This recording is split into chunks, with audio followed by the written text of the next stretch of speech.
Salam sejahtera bagi kita sekalian, Shalom. Damai di hati, Shalom. Judul perenungan kita di malam hari ini yaitu takut akan Tuhan sebagai awal hikmat. Teman-teman yang dikasihi dan diberkati Tuhan, sebelum kita membahas tentang isi dari kitab Amsal ini, perlu kita ketahui siapa penulis kitab Amsal dan kapan penulis kitab Amsal. Kalau teman-teman ada baca dengan baik, teman-teman tahu siapa yang menulis kitab Amsal. Siapa?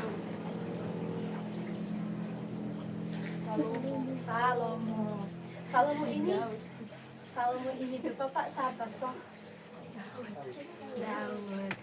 Nah, teman-teman yang dikasihi dan diberkati Tuhan, Salomo ini adalah orang yang bijaksana karena Salomo memimpin bangsa Israel sesudah Raja Daud.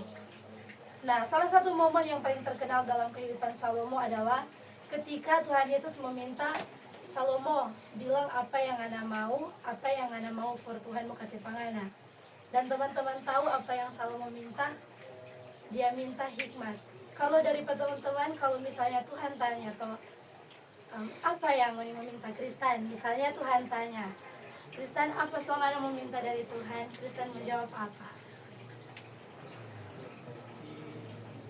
Yang terbaik memberikan itu berkat-berkat, kesehatan, dan kuat dalam menjalani hidup. Nah, kalau paling anak-anak, kalau misalnya orang berdoa apa yang doa bilang Tuhan, kita suka kekayaan, Tuhan kita suka rumah bagus. Tapi teman-teman di sini Salomo meminta bukan kekayaan atau umur panjang. Dia memohon kepada Tuhan agar diberikan hikmat untuk memimpin umatnya. Nah, ketika Tuhan mendengar apa yang Salomo minta kepada Tuhan, Tuhan sangat senang dengan permintaan ini sehingga Tuhan dah kasih kepada Salomo bukan cuma hikmat yang sangat luar biasa, tetapi Tuhan memberikan kepada Salomo kekayaan dan kemakmuran yang besar. Nah, kepemimpinan yang bijaksana Salomo memerintah Israel, selama pemerintahannya Salomo ini dah backing di bangsa Israel kedamaian, kemakmuran dan pembangunan besar, termasuk pembangunan bait suci di Yerusalem yang menjadi pusat ibadah bagi umat Israel. Nah, tahun penulisan dari kitab Salomo ini sekitar abad ke-10 sebelum Masehi. Meskipun sebagian dari pernyataan dalam kitab ini bisa menjadi sebagian dari tradisi yang lebih lama yang dihimpun dan disusun dalam bentuk kitab pada masa pemerintahan Salomo.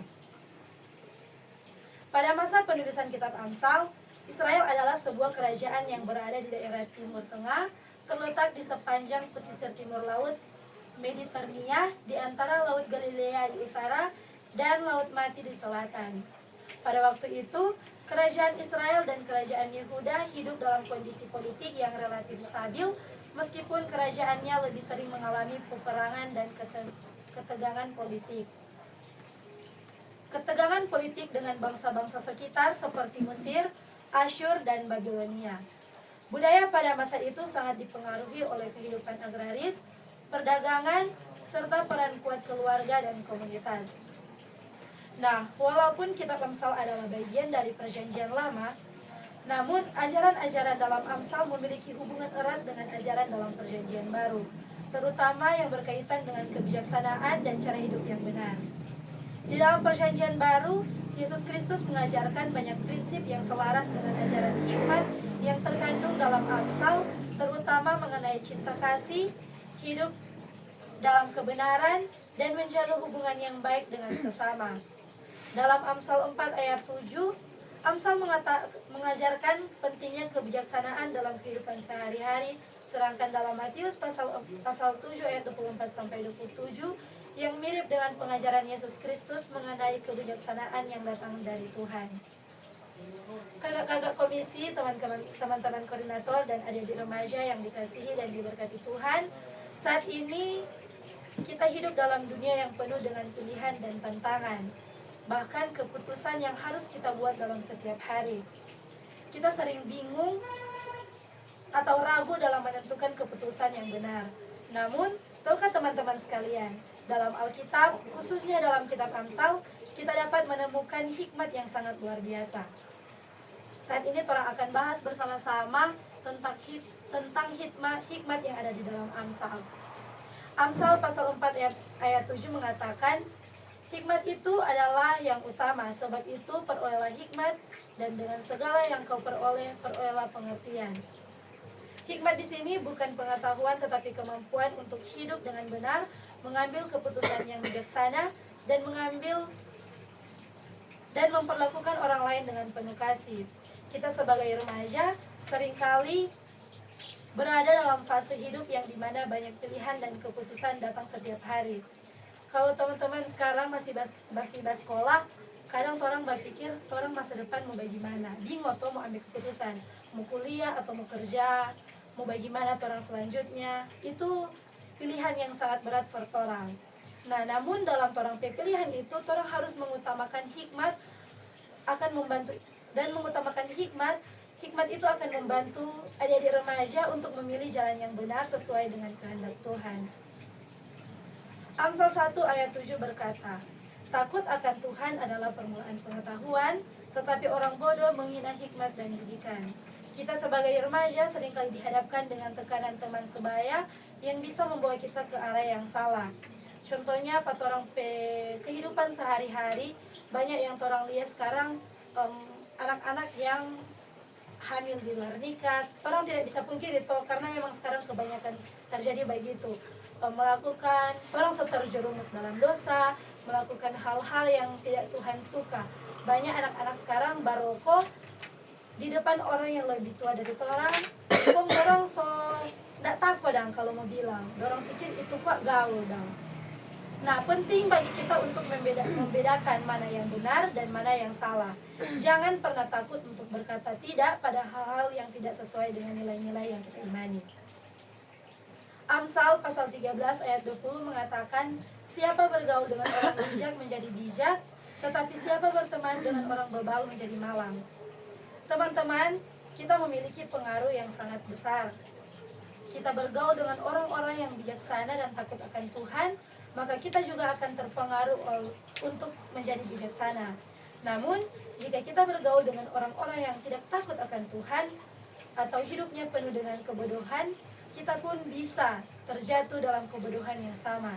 Jadi, pilihlah teman yang dapat membangun iman kita dan karakter kita.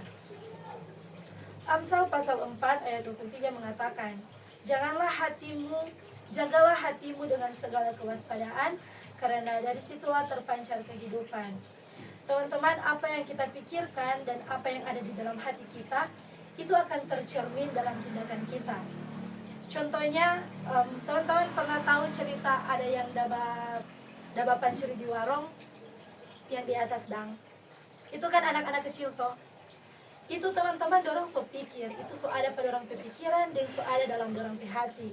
Jadi kalau misalnya dorang so pikir, misalnya dorang so berkumpul, kong dorang satu orang so pikir, aduh pokoknya orang mesti bapancuri di sini. Karena orang kalau bapancuri, orang boleh mau bikin itu, orang boleh mau dapat, apalagi orang berpikir rokok, orang mau pergi. Jadi teman-teman, ketika orang berpikir itu hal yang negatif, orang mau baking. Begitupun ketika orang melakukan memikirkan hal yang positif sama dengan di malam toh. Orang di rumah sepikir-pikir, aduh kita mau evang, orang selesai penyampaian. Otomatis pada orang hati begitu, orang mau datang evang. Nah, di dunia yang penuh dengan distraksi seperti sekarang, kita harus berhati-hati dengan apa yang kita lihat, dengar, dan pikirkan. Kita bisa menjaga hati kita dengan selalu berdoa, membaca firman Tuhan, dan menghindari hal-hal yang dapat merusak pikiran kita. Kakak-kakak komisi, teman-teman koordinator, dan adik-adik remaja yang diberkati Tuhan, mari kita ambil hikmat dari kitab Amsal untuk menjalani hidup dengan bijaksana. Hidup itu bukan hanya untuk orang dewasa, dan hikmat itu bukan hanya untuk orang dewasa saja, tetapi juga untuk kita sebagai remaja. Kita dapat memilih hidup dalam hikmat Tuhan, menghindari kebodohan, memilih teman yang baik, dan menjaga hati dan dengan penuh kewaspadaan. Sekian jauh perenungan kita di malam hari ini. Tuhan Yesus memberkati.